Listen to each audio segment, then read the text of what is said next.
ઘરની બહાર નીકળતા પહેલા ચેતી જજો, આગામી 3 દિવસ તમારી ગાડીઓ પાણીની અંદર બોટની જેમ તરવાની છે. અમદાવાદથી સુરત, અમદાવાદથી રાજકોટ કે પછી રાજકોટથી અમદાવાદ સુરત જવું હોય ને તો પહેલા જોઈ લેજો. આ સ્થિતિ એ ગુજરાતની છે. આવતીકાલ એટલે કે 31 તારીખની સ્થિતિ છે. 31 ગુજરાતની અંદર આખા ભાગમાં અડધા ભાગ કરતા વધારે ભાગની અંદર વરસાદ છે. પણ 1 થી 3 દિવસની અંદર એટલે કે આવતા મહિનાના શરૂઆતના 3 દિવસ એ વરસાદ એ ગુજરાતની અંદર એ પ્રકારે ખાબકવાનો છે કે જ્યાં આપ જુઓ આ વડોદરા છે ને અમદાવાદ છે એની વચ્ચેના હાઈવે ઉપર જાઓ, ગોધરા તરફ જાઓ કે પછી એ દક્ષિણ ગુજરાતના સુરત, નવસારી, વાપી, વલસાડમાં જાઓ કે પછી અમદાવાદથી રાજકોટ જાઓ. જેવી સ્થિતિ બગોદરા હાઈવે ઉપર બાવળા નજીક થઈ હતી એવી સ્થિતિ ફરી એકવાર થવાની શક્યતા છે. અમદાવાદથી મહેસાણાની અંદર પણ એવી સ્થિતિ છે.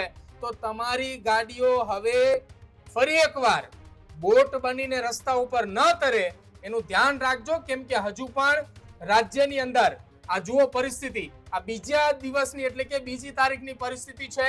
વડોદરા, અમદાવાદ, મોરબી, રાજકોટની સ્થિતિ ખૂબ ગંભીર છે.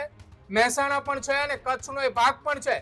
જે થોડા દિવસ પહેલા વરસાદ આવ્યો હતો જેમાં અમદાવાદ, રાજકોટ અને અમદાવાદથી એ કચ્છનો જોડતો જે રસ્તો હતો એ રસ્તો બંધ થઈ ચૂક્યો હતો. અને આપ જુઓ આ પરિસ્થિતિ એ ખૂબ ગંભીર છે. એક એક વસ્તુ હું આપને બતાવી રહ્યો છું. આ બાવળા છે એ લાલ ગુમ બતાવી રહ્યું છે. અમદાવાદથી વિરમગામ પણ લાલ ગુમ છે.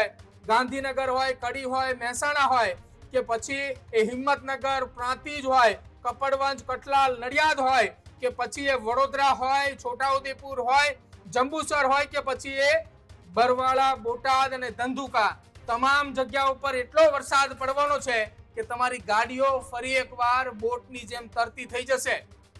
સાવચેત રહેજો, સુરક્ષિત રહેજો.